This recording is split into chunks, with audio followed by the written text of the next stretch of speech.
All right, were you ready on Mr. Traxler? We are here. Okay, we'll go on the record. And this is People versus Tyler Traxler, case number 234878. I'd like to have counsel put your Ryan Ziegler on behalf of People Yarn. Thomas Seeger appearing with on behalf of Mr. Traxler. Oh, I'm so sorry. Mr. Seeger, how does that want to proceed in this case? Your Honor, it's my understanding that Mr. Traxler is going to tender a plea to count 3 stolen property receiving and concealing $1,000 or more, but less than $20,000, which would be treated under HIDA.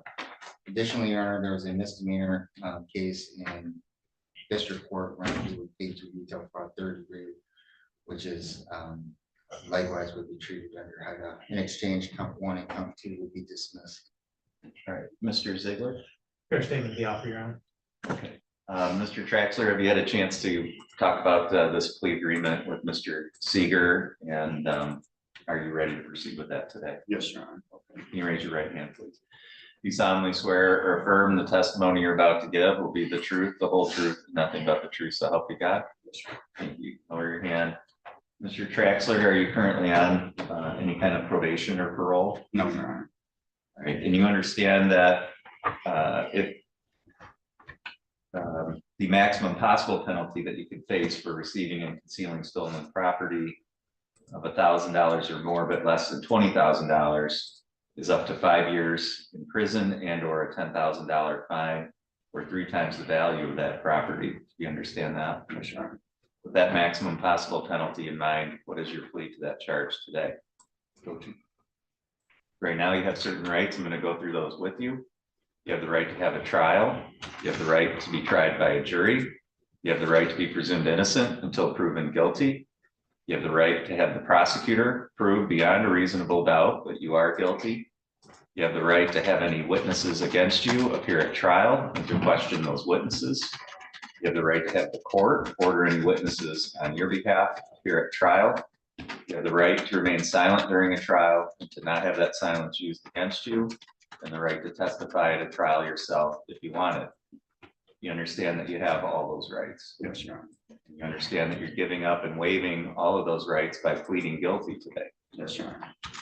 Also, you don't have an automatic right to appeal the plea that you're making here today. If you wanted to get it reversed or appeal it, you'd have to ask for the next higher court up, the Court of Appeals, to hear your case. They could say no, and that would be the end of any appeal. You understand that? Yes, Your Honor.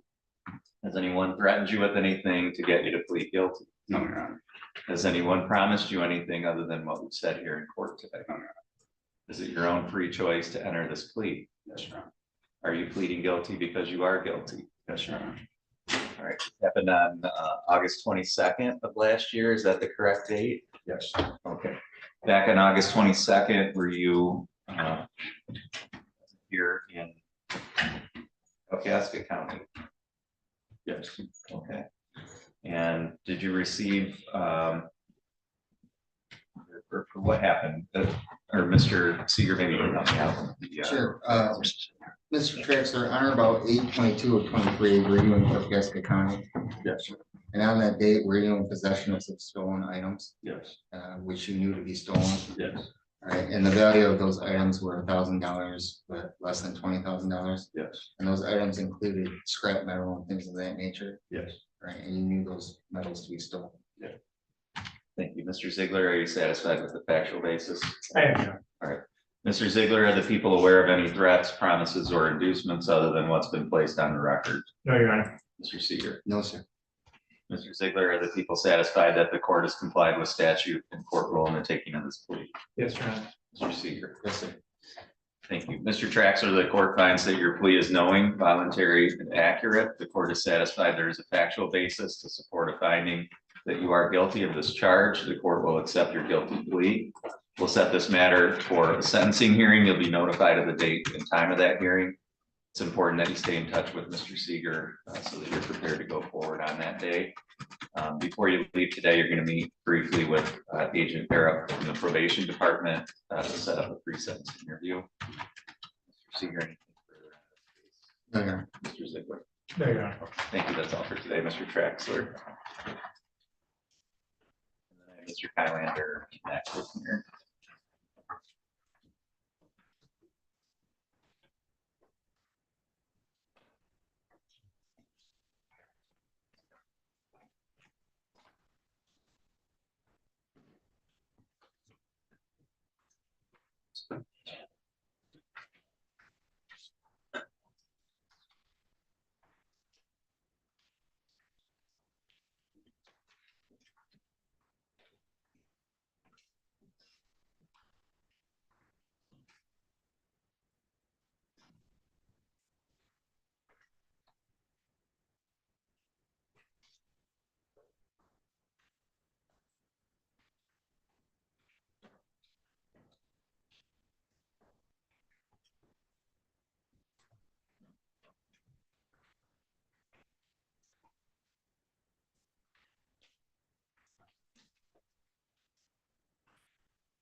Okay, Mr. Kylander, I'm gonna need you to unmute, please.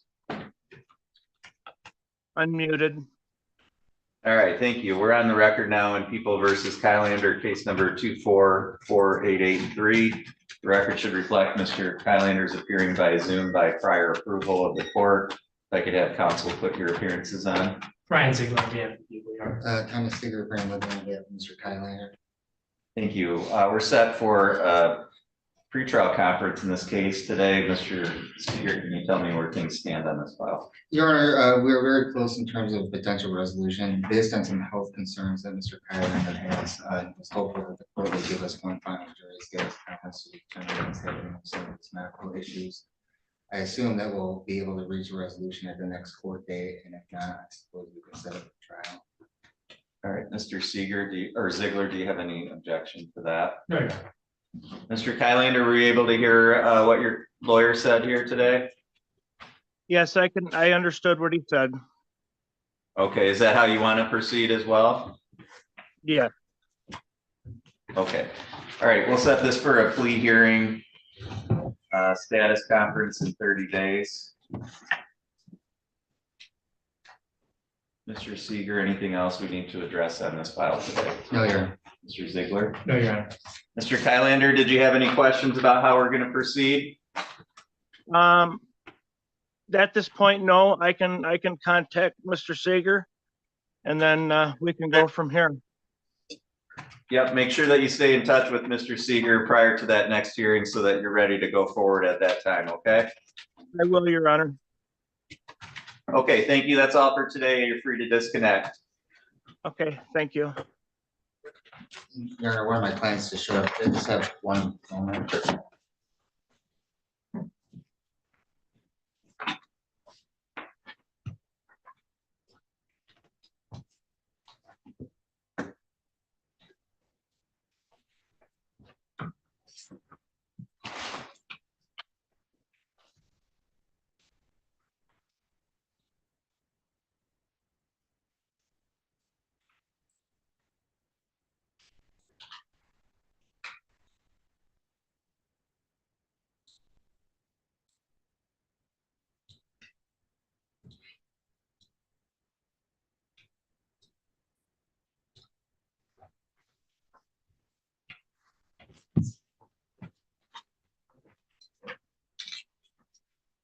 Your Honor, Ms. Lobeck's ready.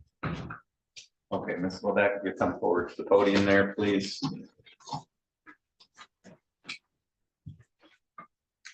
We're on the record in People versus Brittany Lobeck, case number 234869. If I could have counsel put your appearances on.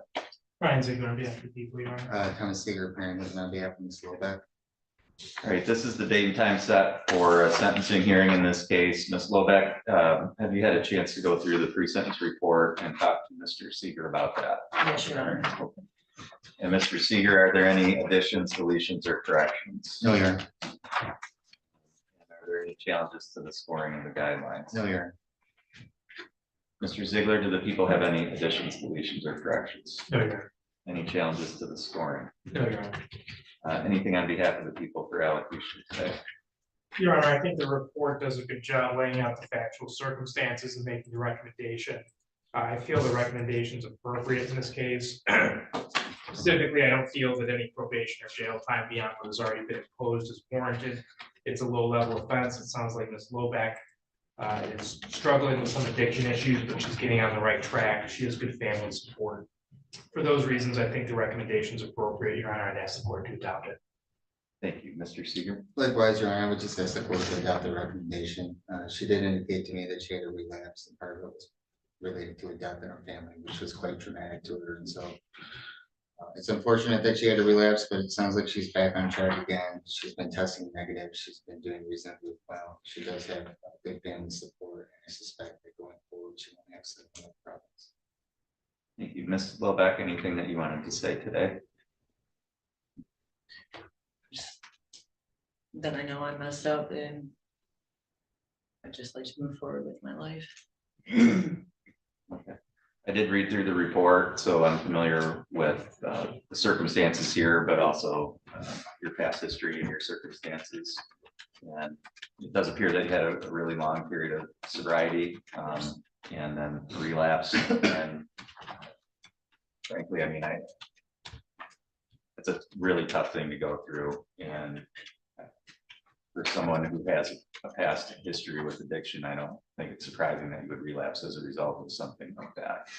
And so the important thing, of course, is what you do going forward and trying to get back on the right track. And I think you're doing that, and I think your past history of remaining sober is a promising aspect to this that I think is shows that you have the capability to get back on that right track once you're able to deal with the trauma of what you've gone through.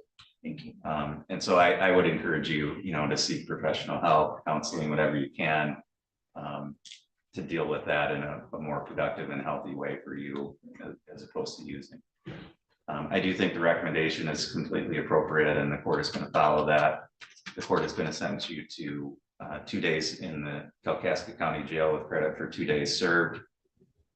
A crime victim's assessment of $130, court costs of $325, attorney fees of $350, a DNA testing fee of $60, and a state cost of $68. You do have the ability to seek an appeal of the sentence, and we're going to provide you with some papers here. This little back explains to you what your appellate rights are, as well as how to request a court appointment. So you just have her initial and acknowledges to that.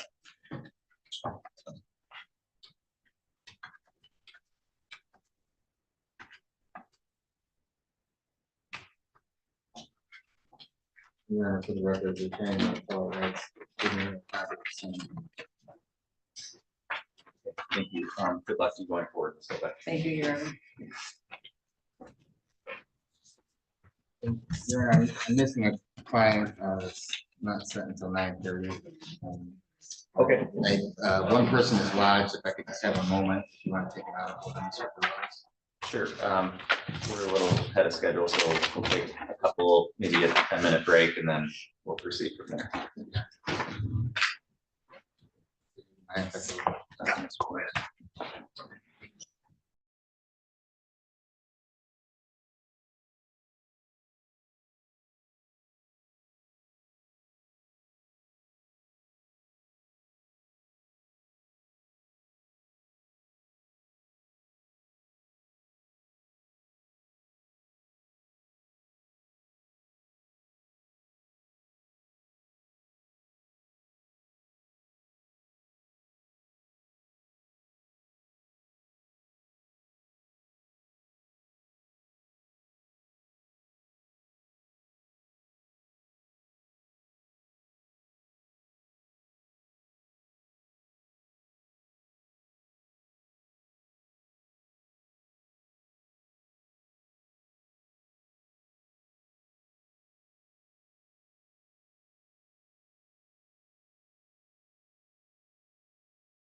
Mr. Burrows, if you want to go right to the podium there, please. We'll go on the record in People versus Micah Burrows. This is case number 234833. The record should reflect Mr. Burrows is present here in the courtroom. I'd like to have counsel put your appearances on. Ryan Ziegler, on behalf of the people here. Thomas Seeger, planning with on behalf of Mr. Burrows. Okay, Mr. Burrows, this is the date and time set for a sentencing hearing in this case. Have you had a chance to go through the pre-sentence report and talk to Mr. Seeger about that? Yes, sir. The record should reflect, I also have a letter from Nicole Musil that I received prior to the hearing today. I did have a chance to read that. Mr. Seeger, are there any additions, deletions, or corrections that need to be made to the report? No, Your Honor. Any challenges to the scoring of the guidelines? No, Your Honor. Mr. Ziegler, do the people have any additions, deletions, or corrections? No, Your Honor. Any challenges to the scoring? No, Your Honor. Anything on behalf of the people for allocution? The guidelines in this matter is 0 to 6. This is a case where there were a number of people at this house. There were some drugs and ammo found there. In particular, this defendant had a bindle or a ticket of drugs in his pocket. He doesn't have a lengthy or extensive criminal history. His other case was a 7411 out of another county. He's already served 99 days jail, which is right in the middle of the guidelines. For all of those reasons, Your Honor, I agree with probation of parole. He's not a great candidate for probation, given his violations on the other 7411 case. I would just ask the court to give him a local sentence. I believe that the 99 days he served is sufficient. If the court feels that more is warranted, then so be it. But I don't believe probation is a good idea for this particular individual, especially given that we would have very little jail time left to hang over his head. So for those reasons, Your Honor, I would support the recommendation, ask the court to give him a local sanction, either of the 99 days he's already served or additional jail. Thank you, Mr. Seeger. Likewise, Your Honor, I would ask the court to consider credit for time served and to close the file. I would agree that probation is probably not necessary. It's not really entirely clear to me what's going to happen with this probation in Charlevoix. However, he still has to go there and deal with whatever the probation violation is going to be there. He does have a very minimal criminal history, according to the pre-sentence report. He has no prior felonies. He has one felony for drugs. I would note that he was homeless during a period of time during this. He's going through some personal strife where he's going through a divorce, and so I think he's struggling somewhat. But I would agree with the prosecuting attorney that based on the allegation, he has served 99 days. He was unable to respond pretty much through the pendency of this case. I'm not really sure if he would have been in probation, even if he had not served any jail time. But be that as it may, this is a learning lesson for him. It was a first felony for him. It would seem as though 99 days served would be an appropriate sentence, but he also understands that there's a penalty for things that he does. Going forward, he's hopeful that he'll get employment when he's released. He does have some obligations to his family that he's hopeful that he'll be able to fulfill when he did indicate remorseful that he's had. All right, thank you. Mr. Burrows, anything you wanted to say today? Yeah, Your Honor, it's we're just gonna take it as a learning curve, like I said, it's my first and hopefully only felony. He's going through a rough time, and I'm just kind of hoping that we can get this done and over with, move forward. Like I said, my soon to be fiance here, she wrote you a letter. I got 2 kids at home, I'm just, yeah, sorry, things happen, but yeah, it wasn't good. Yeah, I just looking forward to getting to the next county, get everything taken care of so I can be home with my kids. Good. I did read the report. I'm familiar with what happened in this case, also with your background. There's a lot of information about that in the report as well.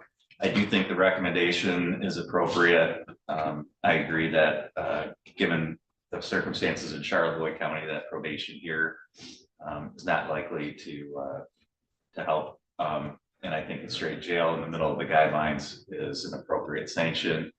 I will say, the substances that you were involved in this case, aside from being involved in the court and having a felony on your record, much worse than that is fentanyl will kill you. And you don't know what percentage of fentanyl is in a mixture of drugs when you're taking it, and the only way you find out is when it's too much. Right. Yeah, That's you totally- overdose. yeah, absolutely. And you have kids, you want to go home to your kids, you want to spend time with them, you want to be a father. And it sounds like from this letter that, you know, there's been times where you've been able to do that. Yeah. And so there's a lot of reasons aside from courts to not get involved in this Absolutely. if you want to stay alive. So I hope that you do take this seriously as a warning, and that you move forward from here. So the court is going to follow the recommendation and sentence you to the Kalkaska County Jail for a period of 99 days. You do have credit for 99 days served. The court is going to order a crime victims assessment of $130, court costs of $325, a fine of $100, attorney fees of $350, and a $68 state cost. You do have the ability to seek an appeal of the sentence. We're going to provide you with some paperwork that explains who your appellate rights and how to request the court where to help you with. And Mr. Seeger, let's proceed with that.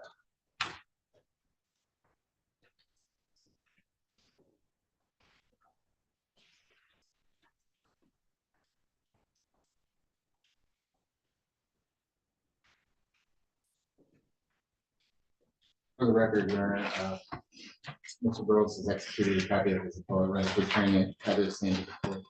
Okay, thank you. Mr. Ziegler, anything further on this case? No, sir. Good luck to you going forward, Mr. Burrows. Thank you, sir. Your Honor, they have 2 minutes to talk to Ms. Barney. Yes.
On the record in People versus Karen Barney, case number 234864. The record should reflect Ms. Barney's presence here in the courtroom today. I could have counsel put your appearances on.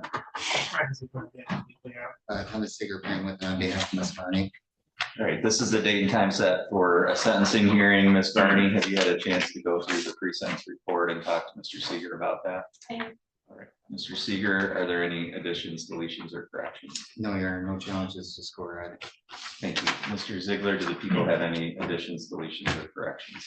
No, I don't know if it's so much of an addition or a correction, but the part of the plea agreement was also to include that there was a separate report for an unlawful driving away, which is to be dismissed as part of the plea agreement. So I just wanted to make the record clear on that point. That's something that hasn't been charged. Correct, Your Honor. Okay.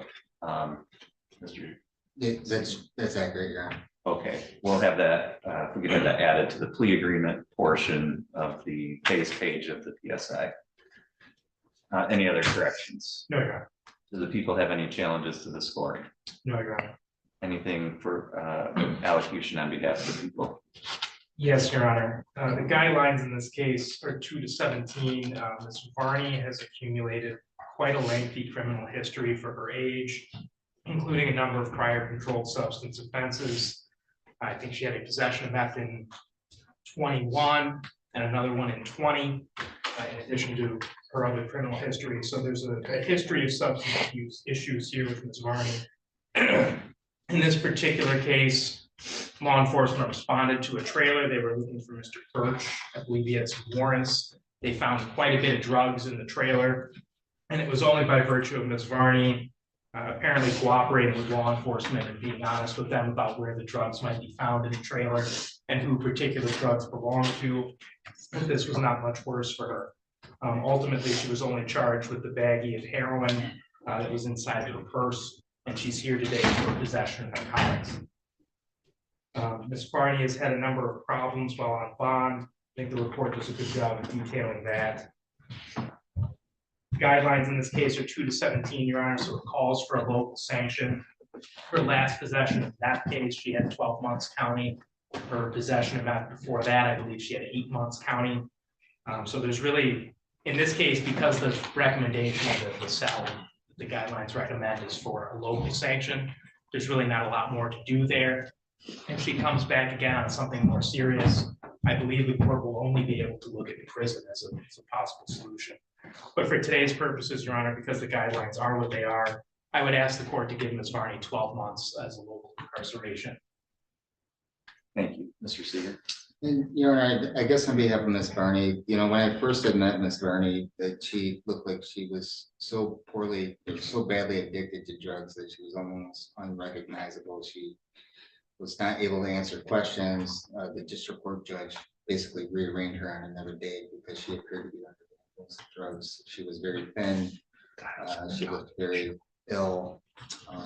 But she looks much better today. She has been in very good contact with me. She's since gained employment, which I think has been helpful to her tremendously. She does have child support obligations. The court had reached out to me at one point in time and asked whether or not she was going to be able to make payments, but she continuously tries to make those payments and obligations. And I don't really disagree that she does have somewhat of a lengthy history, but most of it is related to her substance abuse problems. And it's very unfortunate for her. She's still 34 years old, so she still has a lot of time to be able to maybe change her trajectory. She did complete substance abuse treatment. I think that has been very helpful to her. Having meaningful employment is also helpful to her. And just looking through the report and just discussing with her, she has experience as a young person, a history of violence, wherein her family life was not very stable. A lot of unfortunate things happened to her when she was younger. And then I think it just somewhat carried over into some of the relationships that she was engaged in, wherein it just been somewhat normalized for her. So I don't really not understand why she maybe has a substance abuse issue, and maybe she really needs to work towards some kind of individual counseling for herself to address maybe some of the underlying reasons why she uses drugs. But be that as it may, Your Honor, when I look at the drug charges, I think that there is a very large difference between somebody who is using drugs as opposed to someone who is selling them. And in this case, it's not alleged that she's selling them. In fact, when law enforcement did contact her, she was very honest and forthright. She could have made it more difficult for law enforcement. She could have been non-cooperative, but she was. She admitted that she was in possession of certain things. She didn't try and shy her responsibility or attachment to some of the things that she had been using and doing. And for those reasons, Your Honor, I think that a jail sentence, if one is imposed at the lower end of the spectrum, would be appropriate. I really do think that she needs to get into some kind of individual counseling. It is a plus that she at least got engaged in substance abuse counseling and completed it. She's on an aftercare treatment program where she's trying to work towards maintaining her sobriety. I know that she had struggled at certain times to take testing that was more related to her financial ability to do so, as opposed to outright just trying not to take tests, which is somewhat common for some of the clients that I have. But again, Your Honor, she looks much better today than she did when I originally had spoken to her. I really didn't know how well she was going to do. She really did look like she was on the brink of death. It's very nice that she looks much better. She indicated that she's put on 40 pounds. She's relatively small in size to begin with. So, I mean, that's quite meaningful. I assume that probably means that she's discontinued using certain drugs that would maybe make her even smaller. But be that as it may, Your Honor, she does have some family support. Her grandfather's in court today. I'm hopeful that she'll be able to correct things going forward. I'm not sure that a long-term incarceration is helpful to her going forward, primarily because if she has employment, people who don't have employment and then they later come out of jail and they don't have that employment, it's probably go back to drugs is probably the remedy. And I really don't want that for her. Additionally, Your Honor, she does have a child support obligation, which is not an insulation to not going to jail, but certainly that is going to put them further behind and put her further behind because those arrearages are going to stack up at least until there's an abatement of some sort of amount of jail. So be that as it may, Your Honor, she is remorseful for why she's here. I think that she needs to look into some kind of individual counseling, but a long-term jail sentence does not seem appropriate, at least in this particular case, primarily because she's not selling, she's just using. Fortunately, she was an addict for a long period of time for the reasons that are more aptly described in the pre-sentence report. All right, thank you. Ms. Barney, anything that you wanted to say today? This is the best I've ever done on a bond. This is the healthiest I've been in a long time. It was really hard for me to do well, knowing I was going to go to jail anyways. And I think that's something that is a huge hurdle for addicts. But I have finally taken advice and taken myself out of the environment. I moved an hour away, people, places, and things really were a huge trigger for me. So now that I'm out of the area, I am doing much better. I'm staying connected with family. I finished rehab. I completed IOP. And as needed, I go to NA. All right, I did read through the report, so I'm familiar with what happened in this case. I'm also familiar with your background and your circumstances, and had a number of run-ins. You've got 7 felonies now on your record, 3 misdemeanors, had 5 prior jail sentences and 3 prior times on probation. So Mr. Ziegler, the prosecutor, kind of alluded to this. If you don't get a hold of this, the next stop really is prison. I mean, there's nowhere else to go after this. And it sounds like your cooperation resulted in a plea offer that dismissed the habitual offender. Otherwise, you probably would have a prison recommendation in this case.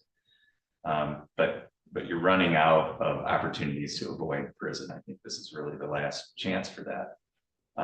Looking at the prior sentences, also as Mr. Ziegler indicated, your last offense in 21, I believe you got 12 months.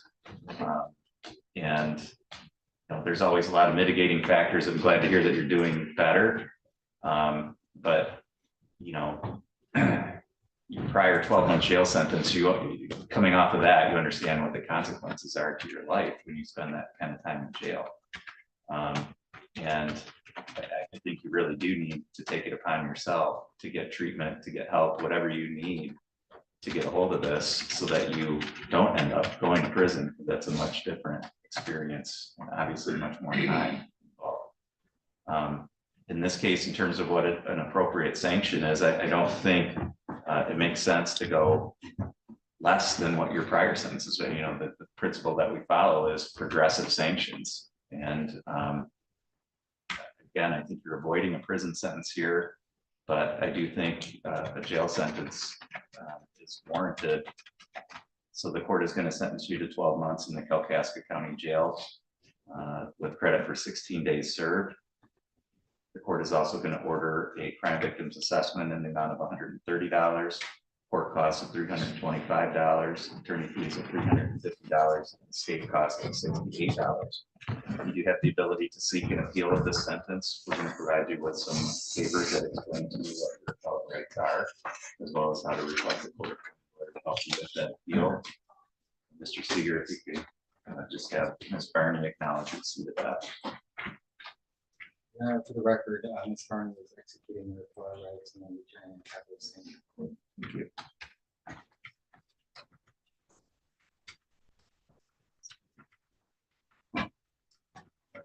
Ms. Barney, you are remanded to the custody of the county at this time.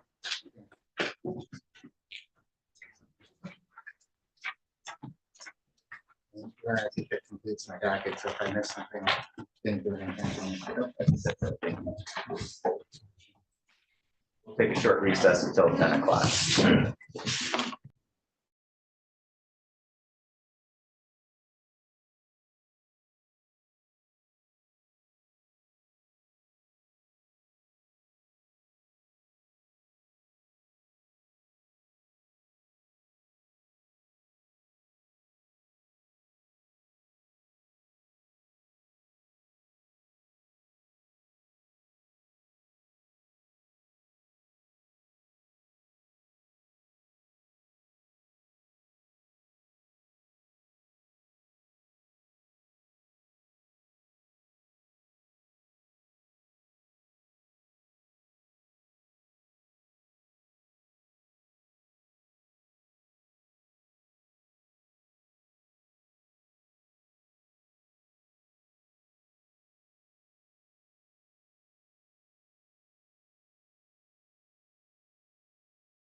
All right, good morning. Can you tell me your name there at Wexford Jail? Timothy Morris. Okay, we're on the record now in People versus Timothy Morris. This is case number 234863. The record should reflect Mr. Morris is present today by video from Wexford County Jail. If I could have counsel put your appearances on. Ryan Ziegler, the people you're on. Michael Horowitz on behalf of Mr. Morris. Great, this is set for a status conference today. Mr. Horowitz, can you tell me where we're at with this case? Your Honor, my understanding is that Mr. Morris wishes to enter a plea. People have offered him a plea to the count of possession without the habitual offense. The fair statement of the offer, Your Honor. Additionally, there's 2 open misdemeanor files in district court. Those would also be dismissed as part of the plea. All right, thank you. Mr. Morris, were you able to hear that? Yes, sir, Your Honor. Okay, is that the plea agreement that you've discussed with your attorney? Yes, sir. Is that how you want to proceed today? Yes, sir. All right, can you raise your right hand, please? You solemnly swear or affirm the testimony you're about to give will be the truth, the whole truth, and nothing but the truth, so help you God? Yes, sir. Thank you. You can lower your hand. Mr. Morris, are you currently on any kind of probation or parole? Yes, I'm on parole. Okay, so you understand that because of your parole status, that any sentence in this case would have to be served consecutive to any penalty that you would receive for violating your parole? Yes, sir. And you understand that you would not be entitled to jail credit because of your parole status as well? Yes, sir. And then finally, the maximum possible penalty that you could face for possession of methamphetamine is up to 10 years and or a $15,000 fine. Do you understand the maximum possible penalty? Yes, sir. With all of those things in mind, what is your plea to that charge today? Guilty. Right now, you have the right to have a trial. You have the right to be tried by a jury. You have the right to be presumed innocent until proven guilty. You have the right to have the prosecutor prove beyond a reasonable doubt that you are guilty. You have the right to have any witnesses against you appear at trial and to question those witnesses. You have the right to have the court order any witnesses on your behalf appear at trial. You have the right to remain silent during a trial and to not have that silence used against you. And the right to testify at a trial yourself if you wanted. Do you understand all those rights? Yes, sir, Your Honor. And you understand that you're giving up and waiving all of those rights by pleading guilty today? Yes, sir, Your Honor. Also, you don't have an automatic right to appeal the plea that you're making here today. If you wanted to try to appeal it or get it reversed, you'd have to ask the next higher court up, which is the Court of Appeals, to hear your case. If they said no, then that would be the end of any appeal of the plea. Do you understand that? Yes, Your Honor. Has anyone threatened you with anything to get you to plead guilty? No, Your Honor. Has anyone promised you anything other than what we said on the record here today? No, Your Honor. Is it your own free choice to plead guilty? Yes. Are you pleading guilty because you are guilty? Yes. The information I have indicates this happened back on April 10th of 2023. Is that the correct date? I believe so. Okay. On or about that day, were you present here in Kalkaska County? Yes. While you were present here in Kalkaska County, did you have possession of some methamphetamine? Yes. Did you know that that's what that substance was? Yes. Did you have any legal right to have any amount of it at that time? No. Thank you. Mr. Ziegler, are the people satisfied with the factual basis? Yes, Your Honor. Mr. Horowitz? Yes, Your Honor.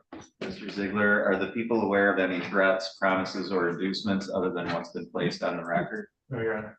Mr. Horowitz? No, Your Honor. And Mr. Ziegler, are the people satisfied that the court has complied with statute and court rule in the taking of this plea? Yes, Your Honor. Mr. Horowitz? Yes, Your Honor. Thank you. Mr. Morris, the court finds that your plea is knowing, voluntary, and accurate. The court is satisfied that there is a factual basis to support a finding that you are guilty of this charge. The court will accept your guilty plea. We'll set this matter for a sentencing hearing. You'll be notified of the date and time of that hearing. You also have an opportunity to speak with your lawyer prior to that hearing and go through the pre-sentence report with him. Mr. Ziegler, anything further that we need to address today? No, Your Honor. Mr. Horowitz? No, Your Honor, thank you. Mr. Morris, did you have any questions about how we're going to proceed? No, Your Honor. Okay, thank you. That's all for today, and the court's going to disconnect at this time. Thank you.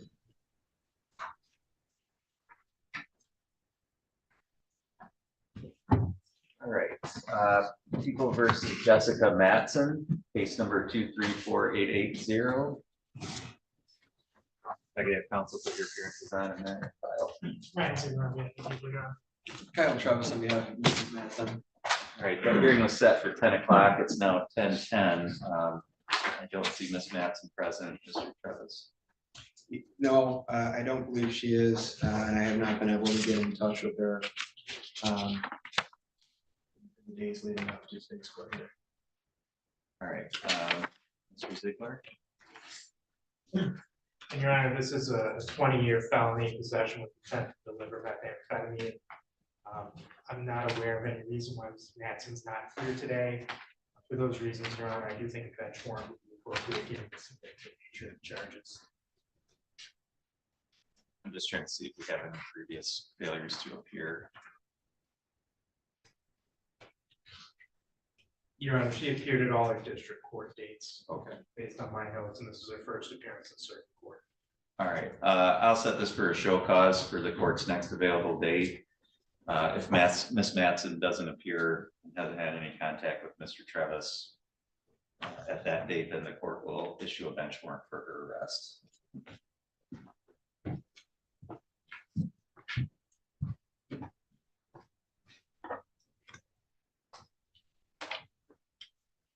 All right, our next hearing set for 10:15 with Mr. Schimmel.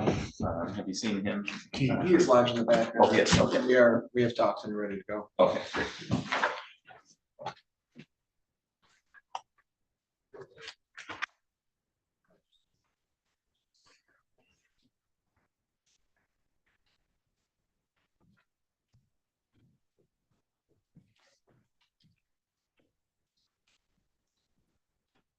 All right, we're on the record in People versus Jeremy Schimmel. This is case number 2348874. The record should reflect Mr. Schimmel's present here in the courtroom today. This is the date and time set for a sentencing hearing. Mr. Schimmel, were you able to go through the pre-sentence report and talk to Mr. Travis about that? Yes, sir. Okay. Mr. Travis, are there any additions, deletions, or strikes? Mr. Ziegler, do the people have any additions? After that, the people for allocation. Your Honor, this is a case of attempt R&O, and I know the court sees a lot of attempt R&Os. I would just emphasize this is not your typical failure to follow a lawful command case. This was a case where the defendant engaged in a physical altercation with the officers. Put his arm around Deputy Xavier's neck, kicked Deputy Xavier in his right hip. Officers were forced to use their tasers on the defendant in order to get him to be compliant and to stop fighting. So it is in terms of the spectrum of what might constitute an R&O, Your Honor, I would say it's on the more serious end. However, I do recognize that it's just a misdemeanor. The defendant does have 95 days credit. I don't know if the court feels that any more jail is appropriate. The people would be satisfied with a sentence of time served and fines and costs. Although obviously I just flagged for the court that this is not your typical R&O. So in this case, Your Honor, 95 days credit, I think, is an appropriate sentence. I would ask the court to do that unless it felt that more was warranted, given the serious nature of this particular. All right, thank you, Mr. Travis. Thank you, Your Honor. To the prosecutor's point, this is a more serious R&O. Many years ago, the R&Os, a lot of the R&Os we see were a 93-day misdemeanor. So I understand the prosecutor's point. This is of what historically would have been a felony R&O. Mr. Schimmel in this instance clearly didn't make a very good decision. I think if I recall from the report, he basically says, you know, they say, come with me. he says I'm not, backs up and does a box or put him at the Dukes. He makes a pretty poor showing of it. Probably due to his situation at the time, due to intoxication and his mental status. But nonetheless, it was not the best behavior, and he acknowledges that, and he's pled to it, and he's also been detained for 95 days. So he's got a lot of time to think about that. You know, you need to listen to the police, whether you want to or not. They're going to win in the end, and that was made very clear to him. I would, note he is remorseful. He is very desirous to get back out. He's got obligations that he needs to take care of. He's not employed at the moment, but he does have the ability to get employed. And his criminal record, albeit not great, is not horrendous. So I think a solid 3 months in jail, we would ask the court to consider that a reasonable sentence for what it was not the best behavior, but thankfully it was not horribly egregious. And it might have just been because he wasn't in the best state of mind, but thankfully he didn't really put any real damage to the officers. I don't want to minimize the bad behavior, but I would note that he was largely pretty ineffective in his bad behavior. It doesn't mean that he's not guilty of what he's here in front of you for, and it doesn't mean that, as the prosecutor noted, it's not somewhat more serious than the typical "I didn't put my hands behind the back" type of RNO. Personally, I don't think that those ones should be felonies, but they are. That's the way it is. But he's remorseful. He served a good amount of time. He's ready to get back out, get back to work, and start to take care of his own personal business. Thank you. Right. Mr. Schimmel, anything that you wanted to say today? I should like apologize, say I'm sorry, it's not gonna happen again. Waste a lot of people's time, money. Not gonna happen again, All right. apologize. Okay, thank you. I did read through the report, so I'm familiar with what happened here. There's also some information about yourself and your background and circumstances in that report. And reading through the police report, the description of what took place here, I agree, this wasn't your just failure to obey commands. There was some active physical resistance here that put both yourself and the officers in danger of harm. And I think that warrants a more serious sentence. Because I think, number one, there needs to be a deterrent effect for you, so that if you understand that you are going to behave this way with officers and create a physical altercation, that there's a consequence to that. And I think there needs to be a deterrent effect to the community too. I think people need to understand that you're going to fight with police officers when they're trying to investigate a call and just do their job, that there's going to be a consequence for that too. The maximum penalty in this case is up to a year. I think a penalty within the middle of that range is appropriate. So the court is going to sentence you to 6 months in the Kalkaska County Jail.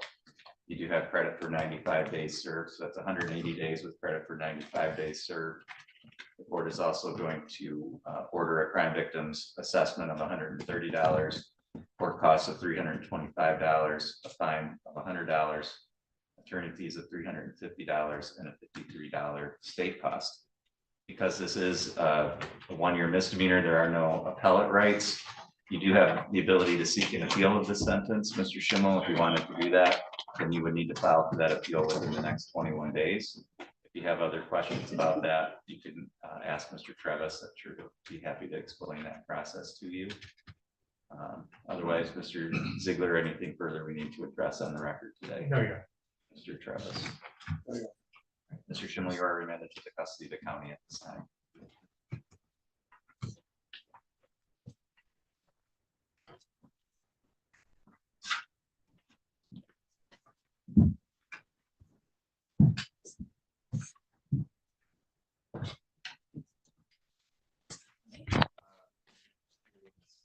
For 10:30, so we'll take a short recess until that.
Mr. Travis, are you ready on Mr. McGuire's case?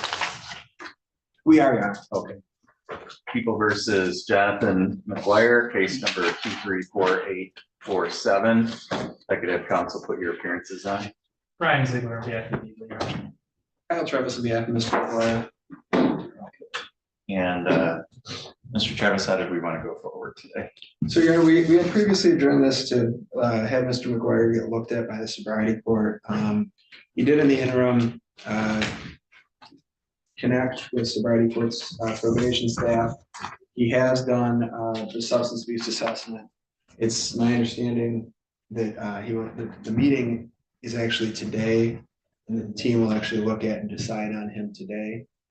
So we would ask the court if we could have another 30-day adjournment, because basically this afternoon we'll know whether or not it's a plea into sobriety court or we're looking at other options.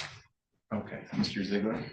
Your Honor, I would have no objection to that. I do have some informal information about what is likely to happen at that meeting, but nothing official has occurred until we actually have the meeting. And one way or another, I think the defense will want some time to discuss the options with his client. So I have no objection. All right, so we'll set this for a plea hearing status conference at the court's next available date. Anything else we need to address in this case, Mr. Travis? Nothing further, Your Honor. Thank you. Mr. Ziegler. No, Your Honor. Mr. McGuire, do you have any questions about how we're going to go forward? No, Your Honor. Okay, thank you. That's all for today. Thank you.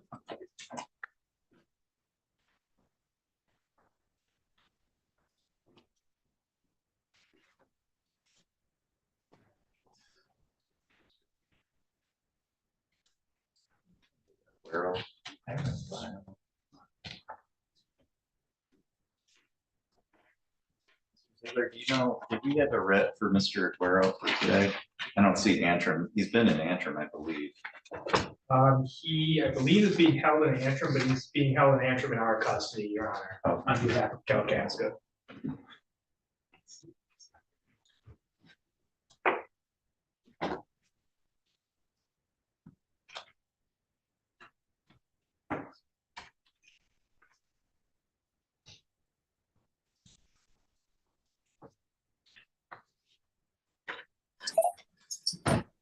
All right, Mr. Aguero, are you able to hear me okay? Yes, sir. All right, 1 second, please.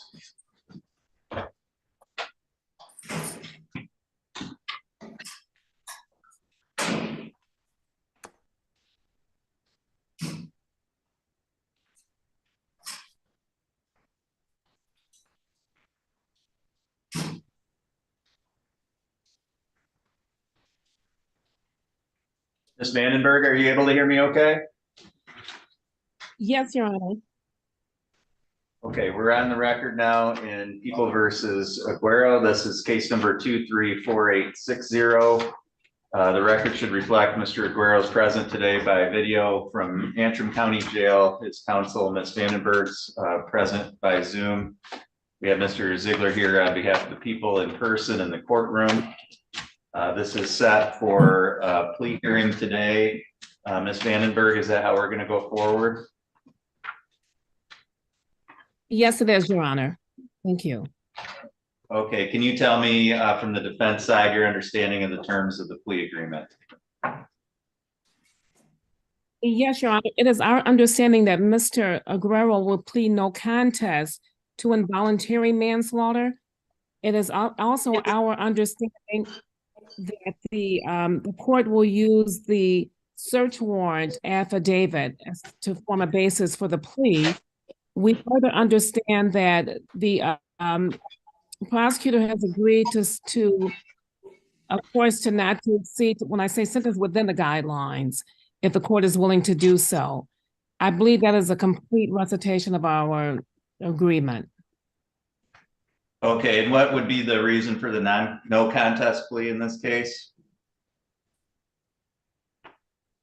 Possible civil liability, Your Honor.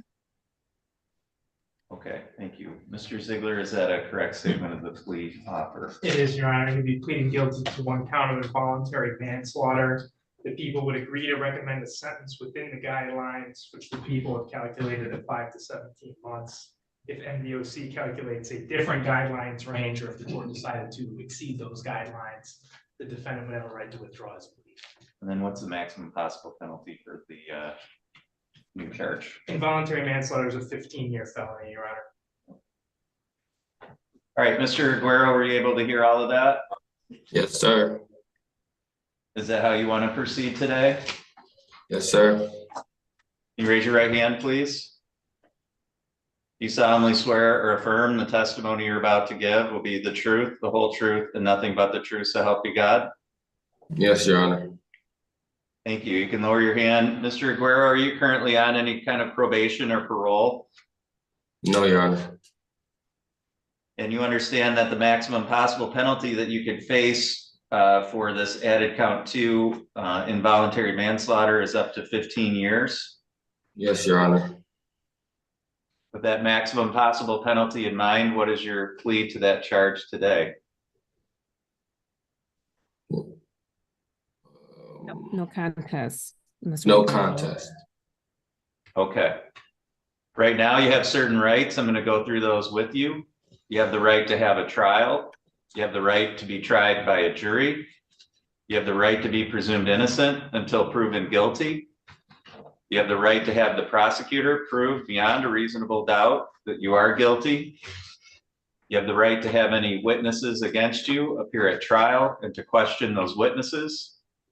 You have the right to have the court order any witnesses on your behalf appear at trial. You have the right to remain silent during a trial and to not have that silence used against you, and the right to testify at a trial yourself if you wanted. Do you understand all of those rights? Yes, Your Honor. And you understand that you're giving up and waiving all of those rights by pleading no contest? Yes, Your Honor. Also, you don't have an automatic right to appeal the plea that you're making here today. If you wanted to try to appeal it or get it reversed, you would have to ask the next higher court up, the Court of Appeals, to hear your case. If they said no, then that would be the end of any appeal of the plea. Do you understand that? Yes, Your Honor. Has anyone threatened you with anything to get you to plead no contest? No, Your Honor. Has anyone promised you anything other than what we've said here on the record today? No, Your Honor. And is it your own free choice to enter this plea? Yes, sir. All right, Ms. Vandenberg, have you reviewed the that affidavit and the information contained within it? I have reviewed the affidavit, Your Honor, and I've also gone over the affidavit with Mr. Aguero. Okay, and do you agree that the information contained within that would provide a factual basis? I do believe it will, Your Honor. Mr. Ziegler, have you reviewed that document? I have, Your Honor. And do you agree that the information would provide a factual basis? I do, Your Honor. All right, the court has also reviewed that document. I agree, the court's going to mark that as Court Exhibit 1, and the court's going to admit that to the file as a factual basis for finding of guilt on the charge of manslaughter. Mr. Ziegler, are the people aware of any threats, promises, or inducements not placed on the record? No, Your Honor. Ms. Vandenberg, are you aware of any? None, Your Honor. Mr. Ziegler, are the people satisfied that the court has complied with statute and court rule in the taking of this plea? Yes, Your Honor. Ms. Vandenberg, are you? The court has, Your Honor. Thank you. Mr. Aguero, the court finds that your plea is knowing and voluntary. The court is satisfied based on the information contained within Court Exhibit 1 that there is a factual basis to support a finding that you are guilty of the charge of involuntary manslaughter. The court will accept your no contest plea. We're going to set this matter for a sentencing hearing. Mr. Aguero will have you transported here to Kalkaska County to have that hearing in person. Ms. Vandenberg, I'll also need you to appear in person for the purposes of that hearing as well. Yes, Before Your Honor. that, before that, Mr. Aguero, you'll meet with the probation department for a pre-sentence report to be prepared, and then you'll have an opportunity to go through that with Ms. Vandenberg, your attorney, before that hearing. Mr. Ziegler, do you have a PAC code for that added count to you? I do, Your Honor. It's 750.321. Thank you. Mr. Ziegler, anything further we need to address for the record today? No, Your Honor. Ms. Vandenberg, anything further for the record today? Yes, sir. Yes, Your Honor. I'd like to be present for the, or at least by Zoom or a telephone conference when Mr. Aguero is interviewed by MDOC agent. Barrett, is that something we can, yeah, okay, so the probation agent, Mr. Barrett, who's here in the courtroom, indicates that's something that they can arrange, so you want her to contact you? Yeah, that's fine. So his name is Agent Barup, B-E-A-R-U-P, and you can contact him here at the probation office here in Kalkaska County. Thank you, Your Honor. Okay, thank you very much. All right, thank you. That concludes this hearing today, and all parties are free to disconnect. Thank you, Your Honor. Can you put, oh, shoot.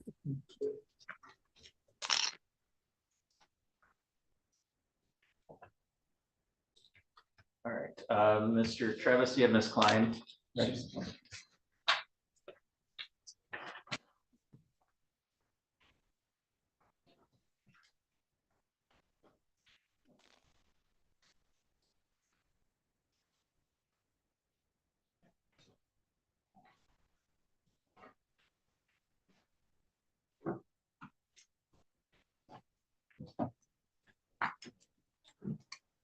We're on the record in People versus Ashley Klein, case number 234857. Ms. Klein, you can just remain standing right there, please. Thank you. If I could have counsel put your appearances on. Brian Ziegler, on behalf of the people here. Kyle Travis on behalf of Mrs. Klein. And how did we want to proceed on this file today, Mr. Travis? Your Honor, we're here for a sentencing. There was a show cause. Ms. Klein did miss our sentencing hearing last month.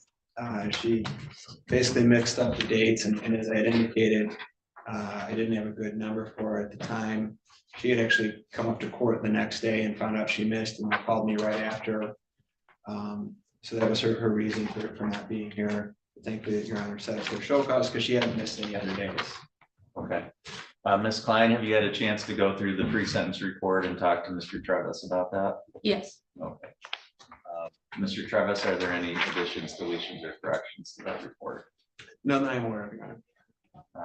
And are there any challenges to the scoring of the guidelines? No, Your Honor. Mr. Ziegler, did the people have any additions, deletions, or corrections? No, Your Honor. Any challenges to the scoring? No, Your Honor. Anything on behalf of the people for allocution today? Your Honor, I think the report does a good job laying out the facts and circumstances of this case. This client has no criminal history of any kind. I think she will be a good candidate for the 7411 program. I would ask the court to follow the recommendations contained in PSI, give her an opportunity on 7411 to demonstrate that she can get a handle of this issue and put it behind her. Thank you. Thank you. Mr. Travis, anything on behalf of this client today? Your Honor, I would mirror that. This client is doing well as she comes to before the court today. She's obviously had some struggles in the past, even the recent past, with drugs, but she's on a good track now. She's got a lot of motivation to successfully complete this and successfully just stay away from illegal narcotics, in particular methamphetamine, which is unfortunately all too present in our community. But she's on the right path. She's very motivated, and I would ask the court to follow the recommendation. Thank you. All right, thank you. Ms. Klein, anything that you wanted to say today? It's just that I would be thankful for the opportunity to be able to do better and to do better for, I am pregnant, so that is a massive motivation, and thank you for giving me an opportunity to do better. Thank you. I did read through the report, so I'm familiar with what happened in this case that brings you before the court. I've also reviewed the information in there about your past history and your circumstances. And I do think given where you're at in your life, given the lack of any past history at all, you're a young woman. I didn't realize you were pregnant, but I agree that adds another layer of motivation for you. I think there's a lot of potential for you to move past this.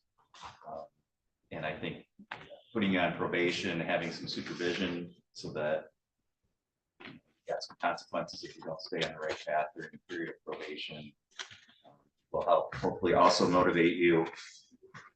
This is also going to give you the opportunity through that 7411 statute to have this not enter as a conviction if you're able to successfully complete probation, which is going to be a big bonus for you going forward, not having something like this on your record, especially at your age.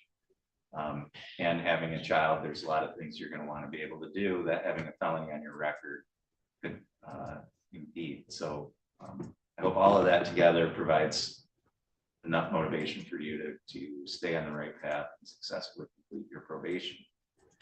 So the court is going to follow that recommendation. You will be on probation for a period of 12 months. The court's going to adopt as the conditions of that probation all the terms and conditions listed in this report. So when you go through these with your agent, it's really important that you make sure you understand all the restrictions that you're going to be under. And that's going to include, of course, that you not use or possess any controlled substances or drug paraphernalia unless it's prescribed to you or to be with anyone who has that stuff. So not only can you not have it, but you got to stay away from other people that have it or are using. The court's going to order that you comply with any drug testing that's ordered by your field agent. The court is going to order, I'm going to order some jail time. I'm going to hold that in abeyance. So if you successfully complete your probation, then you'll never have to serve that jail time. If you violate your probation, though, then you'll be required to serve that time immediately. And that's in addition to whatever penalties might come from violating your probation. So that's a pretty significant consequence. The court's going to impose 90 days in jail with credit for 1 day served. The court's going to hold that time in abeyance. A crime victim's assessment of $130. Court costs of $325, attorney fees of $350, the DNA testing fee of $60, $68 state cost, and a supervision fee of $30 per month while you're on probation. Because this probation is pursuant to that 7411 statute, there are no written appellate rights at this time. Ms. Wagner, do you need her to come over to your office right after the hearing today to check in? Yes, Your Honor. Thank you.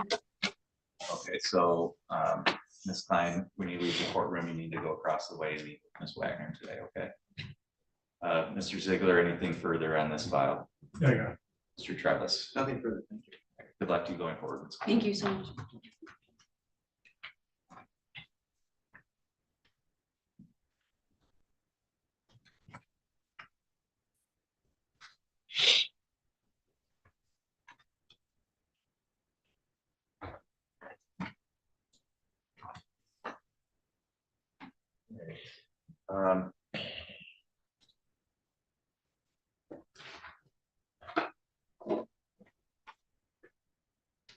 Mr. Galarno on for a probation violation. Do you have that as well? I do, Your Honor.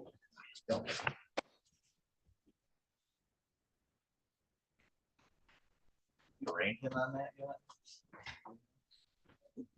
Your Honor, I believe that's Ms. Wagner's case. Okay. Ms. Wagner, have we arraigned Mr. Galarno? Yes, Your Honor, he was arraigned on December 28th and given a 50,000 cash surety bond that has been posted. Is he not in the courtroom? I don't see him, but I'm going to ask, is Mr. Horowitz out in the? Yes, you want? Yeah, please.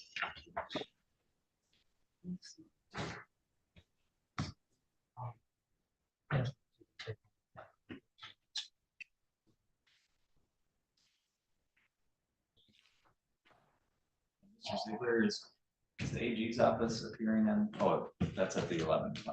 That's correct, Your Honor. Ross. All right, the court calls People versus Galarno, case number 214552. Record should reflect Mr. Galarno's present here in the courtroom today. If I could have counsel put your appearance on. Ryan Ziegler, yeah. Michael Horowitz on behalf of Mr. Galarno. We have this set for a probation violation hearing today. Mr. Horowitz, how did we want to proceed? Your Honor, my expectation is that the probation violation hearing will be adjourned. I spoke with MDOC Wagner yesterday. That was my expectation.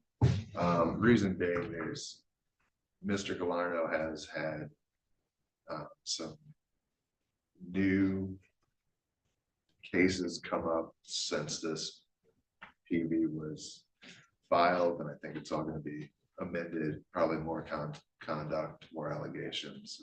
And so at this point, it's not totally final. Okay. Ms. Wagner, Yes, Your Honor, that is Yeah. correct. okay, do you have any objection to adjourning this out based on those underlying charges? I do not, Your Honor. Thank you. Okay, Mr. Galarno, do you have any objection to that? No, sir. Okay, so the court's gonna set this out 90 days for a status conference on the probation violation. And let's see where we're at that point. Is that any objection to that time frame, Mr. Wolf? No, that should be good, Your Honor. There are potentially new charges that are still haven't been filed, but I would expect that within 90 days. Somebody should have made a decision on. Okay, Ms. Wagner, any objection to that time frame? I don't, Your Honor. He's got a pending trial in another matter. He's got new criminal charges that have been surfaced and more charges likely to be coming.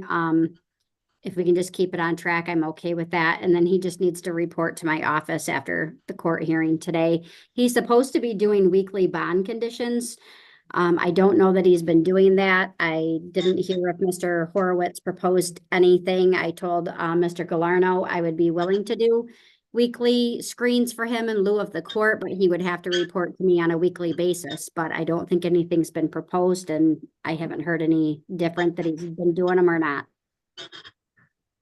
I guess we would ask, would that be satisfactory to the court if he does weekly UAs through probation rather than? Yeah, Okay. no, I don't have any objection to that. Thank you. So, okay, so, all right, so if you can meet with Ms. Wagner, Mr. Larno after this hearing, Mr. Ziegler, anything further from your side? No, Your Honor. Okay, all right, thank you, that's all for today. Thank you. Thank you. Thank you, Judge.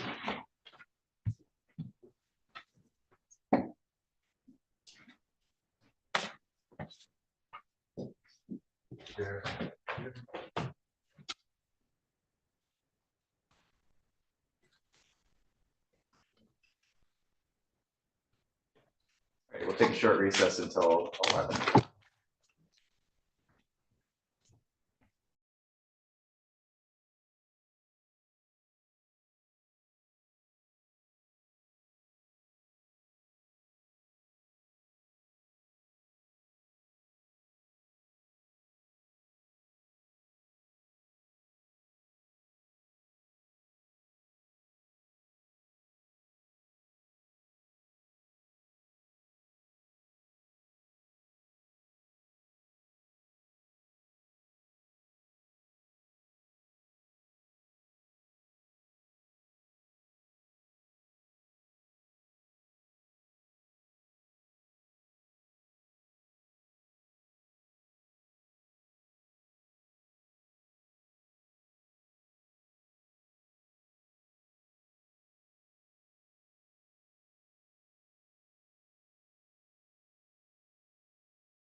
Okay, Ms. Brenner, are you able to hear me okay?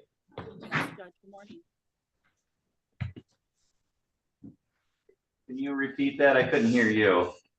Yes, can you hear me?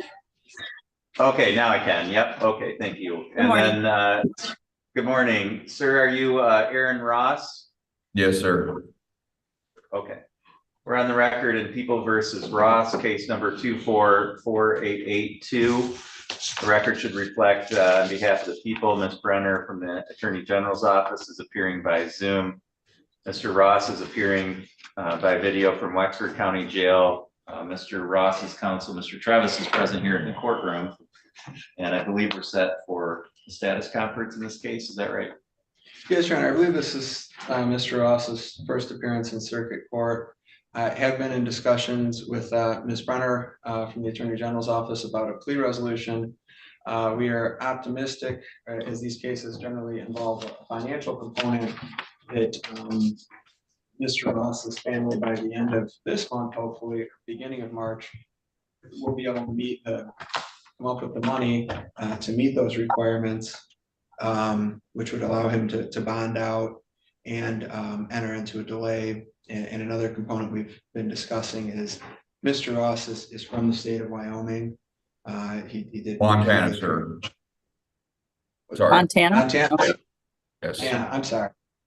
It's from the state of Montana, and that he'd be able to, upon posting bond and doing this delay, be able to return to his home state to go back to work and in his home.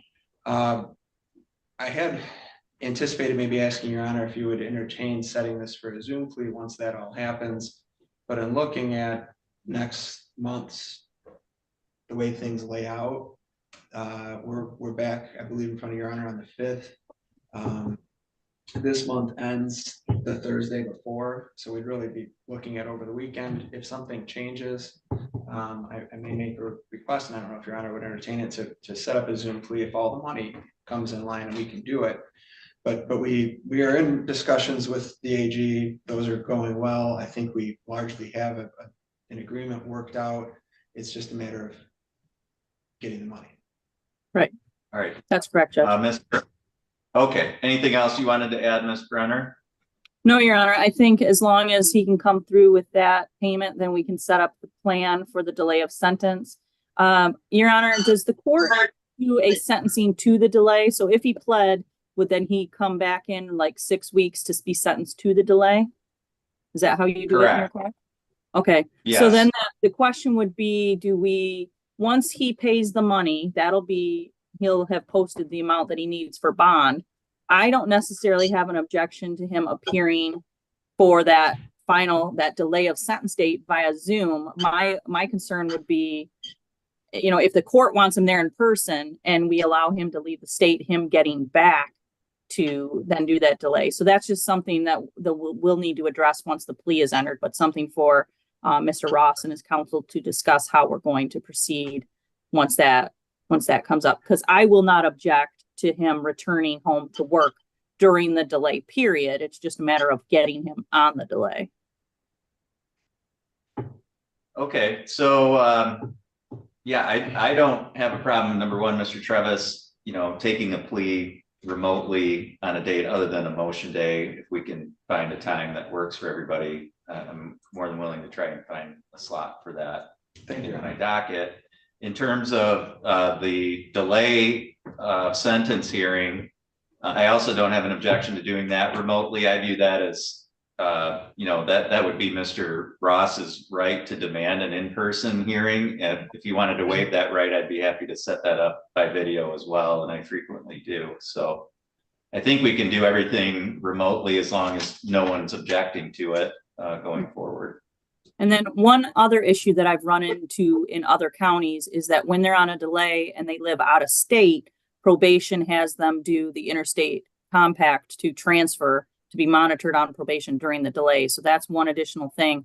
Sometimes I'll have the court, not put them on reporting probation during the delay. So then that might be a way to alleviate that concern. But that's one more thing that we should, think about and be ready to address come sentencing on how we want to proceed on that. And so Mr. Ross knows that there'll be a fee with that if he has to do the transfer. Okay. Okay, all right. Ms. Brenner, anything further we need to address from your side today? No, Your Honor, thank you. Okay, so Mr. Travis, I'm just gonna set it for a plea at the court's next full motion day. Yes, Again, I think that would be appropriate and likely will time out about as good as it can, but if something changes, I'll reach out to your office. Yeah. I did have a question for Mrs. Brenner. In speaking to Mr. Ross's wife. In the past, sometimes we've, instead of posting the bond, I've just had them make a payment on the support, and then when you see that happens, we just stipulate to a PR. Yes. And I think the reason is that it gets the money there much faster than posting it and then signing off. Would that be preferable, or? Yes, that would be Okay. preferable. So then I'll see that it's been done right away. We can do the plea, change the bond, and we'll be good to go. Miss Brenner, may I ask a question, please? Yeah. So I'm sure you've been in contact with my wife, Haley Altman. No, your counsel has talked to her, not me. Oh, well, I know my wife has called your office a few times, but, so all I need her to do is just, contact, the court, or the friend of the court, and just make a payment then? Correct. Okay. And everything's been transferred up here, so I'm gonna be leaving Wexford County Jail. So I don't know how that's gonna work, because I was told that I would have been released in Kalkaska County, but since I opt and had my stuff moved up here, the lieutenant moved my things for me. I'm gonna be released here, so they have to release that paperwork on the 1st. So my wife's gonna pay the bond on the 1st that morning, and I need to be released by noon to be able to get to the bus station and leave on that bus that day, or I'll be Can stuck. she pay it? Can she pay it before the 1st? Because I don't know that it's gonna happen that fast. No, she has the money. She's gonna have the last $1,000 in our account on the 29th at 7 p.m. Is she paying it in cash to the front of the court, or is she wiring it to the front of the court? Because if It's she's gonna be wiring, wired. It's gonna be wired. it's not gonna tomorrow. clear by noon. It won't clear that fast. Okay, that's good to know. What else? Is there another option maybe I could do? Wiring Well, it is the Mr. fastest way. I'm sorry, Judge. well, I think this is a discussion you guys probably should have off the record, so I'm gonna let you guys all work that out. Kyle, give me a call. I'm gonna have my court date set. If you guys need a different date or earlier date, let my office know and we'll do our best to get it on quicker. All right, sounds good, thank you. Okay. All right, thank you. All parties on this file are free to disconnect at this time. Thank you, Your Honor. Thank you.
We've got 5 minutes, right?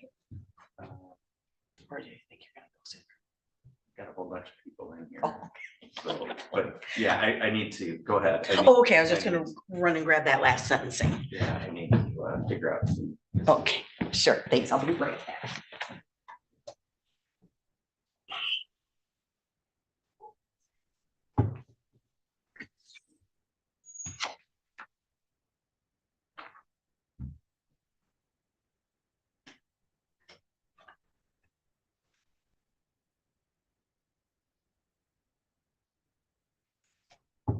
All right, sir, can you unmute for me, please, on the Samsung device?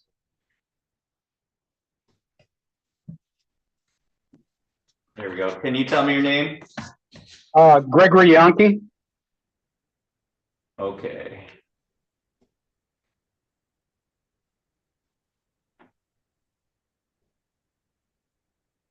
All right, sir, I'm just gonna have you hold just for a couple minutes. We got about 3 minutes until your hearing starts, okay? Yep. Thank you.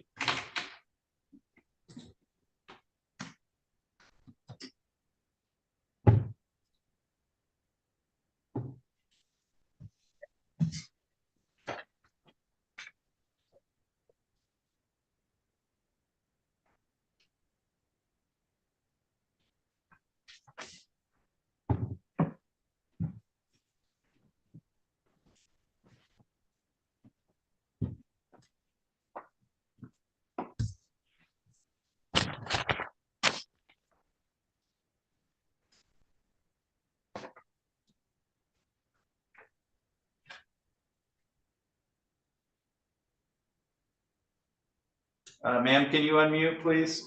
All right. Can you tell me what case you're dialing in on, ma'am? Johnson and Johnson, Angelica and William. Your Honor. Okay, thank you. Got it. Are you Angelica Johnson? Yes, I am. Okay.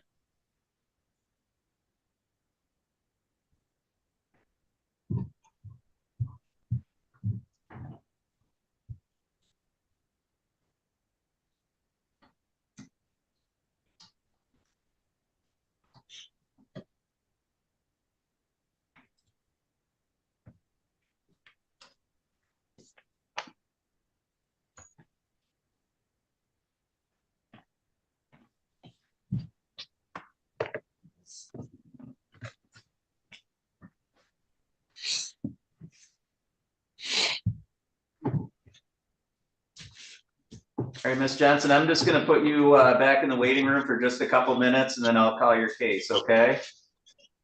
Okay, Your Honor.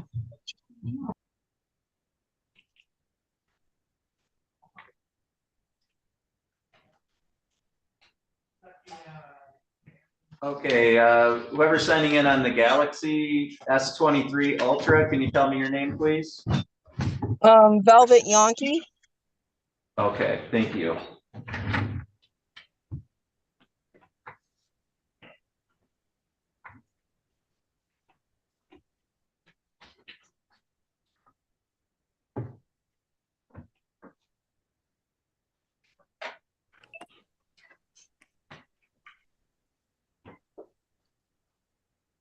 Okay, Miss Bailey Quick, are you able to hear me okay?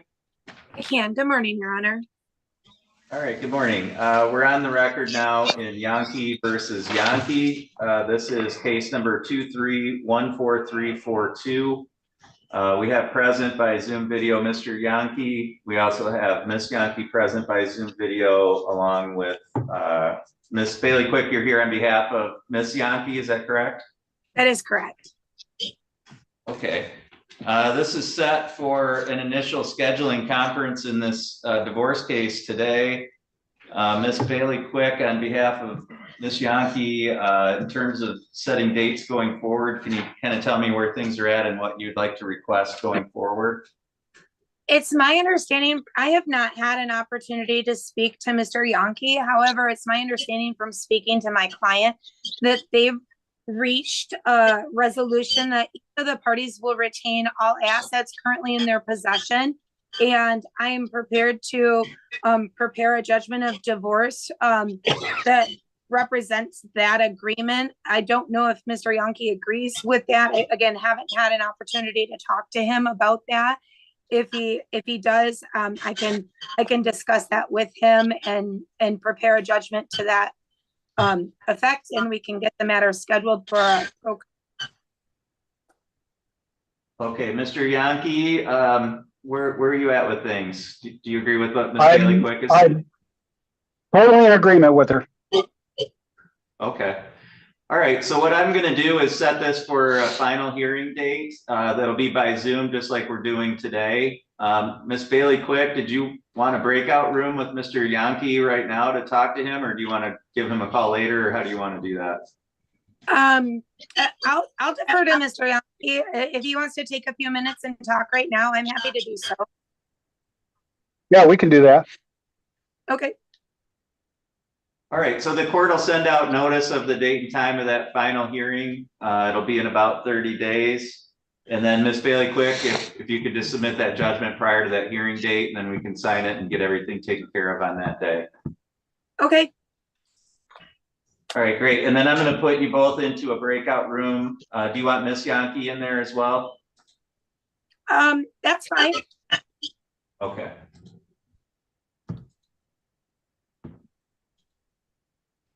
And then Judge, when we're done, do you just want us to leave completely? We don't need to come back into the hearing? Correct. Yep. That'll end our hearing on the record today, and you're free to disconnect after that. All right. Thank you. Okay. Thank you.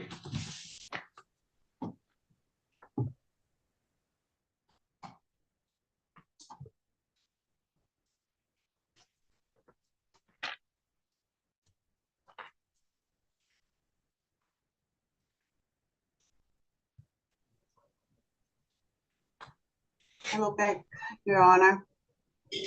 Okay. Thank you. And looks like we got lawyers connecting in here as well. All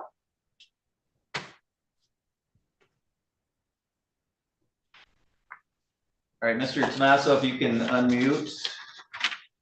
Great. And Mr. Engstrom, you can unmute as well.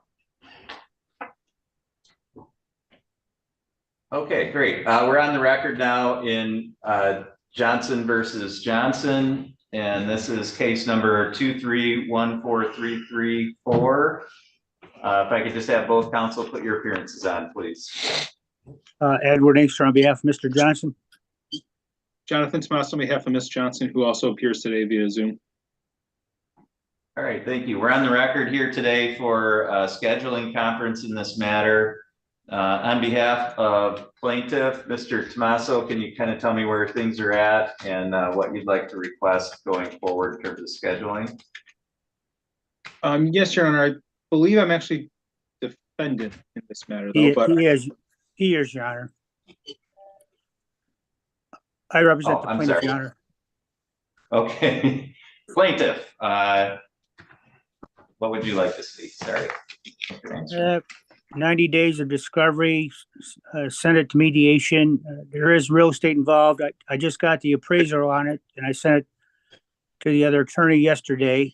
We changed the financial disclosure document, so we're good there. I think 90 days is sufficient for discovery. Okay, and did you guys want to hire an attorney mediator, or did you want the court to refer this to community mediation? I'm fine with community mediation. Okay, all right, thank you. Mr. Tomaso? Thank you, Your Honor. I would agree with what's been said. Sorry, my video just turned off. I don't know why. I would agree with what has been said. I do think maybe in talking, I found that sometimes having a attorney mediator helps resolve cases a little better. I've just had a little better experience, but I would leave that to the court, and maybe I can talk to Attorney Engstrom as well, just to see if we can agree to someone. I'm always for mediation. I just don't know if a private attorney may be a better route to go, though. And maybe once I see the appraisal, I'll have a better idea as well. All right, well, I'm going to leave the method of mediation open then. I'd rather have the two of you talk and see if you can agree on a way to go forward with mediation. If you're not able to do that, then the court can order something. But what you're both suggesting sounds reasonable. So I'll put in the pretrial order that the discovery remain open for the next 90 days. Mediation to occur within that time. Parties to agree on a method of mediation. And then the court will set this for a status conference at about 90 days. If you've been able to reach an agreement, then we could use that time to take proofs and enter a judgment. If you haven't, then we can see where the sticking points are and talk about what we might want to do going forward to try and get it resolved or set it for bench trial. Mr. Engstrom, anything else that you would want to add to that? No, I think that's good, Your Honor. Okay, Mr. Tomaso? I would agree as well, Your Honor. Thank you. Okay, so I'll put that into an order that'll go out to the parties. The court will also send out a notice for the date and time of that status conference, which will be by Zoom, just as we're doing today. And we'll go from there. Thank you. All parties on this case are free to disconnect. Thank you, Your Honor. Have a good day. Thank you, Your Honor.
All right, we've got council connected, so we'll go on the record now in Frankenmuth Mutual Insurance versus Schneider. This is case number 22-14030. And council, if you could put your appearance on the record, please. Yeah, yes, good morning, Judge Mertz, Mark Heipner, appearing on behalf of the plaintiff Frankenmuth.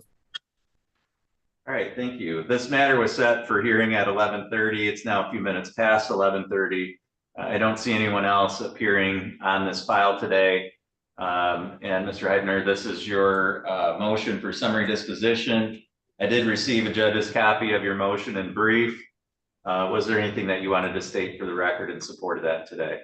Yeah, Judge, if you've had a chance to receive it, I'm satisfied with that. The only thing I would add is there have been costs associated, taxable costs, and they're just basic taxable costs totaling $330.90. That represents the $260 filing fee, a $50.90 service fee, and a $20 motion fee for this motion that we would ask be added to the sum certain, which would bring the total money judgment to $102,720.50. And I would outline that in the proposed order I would send you as well.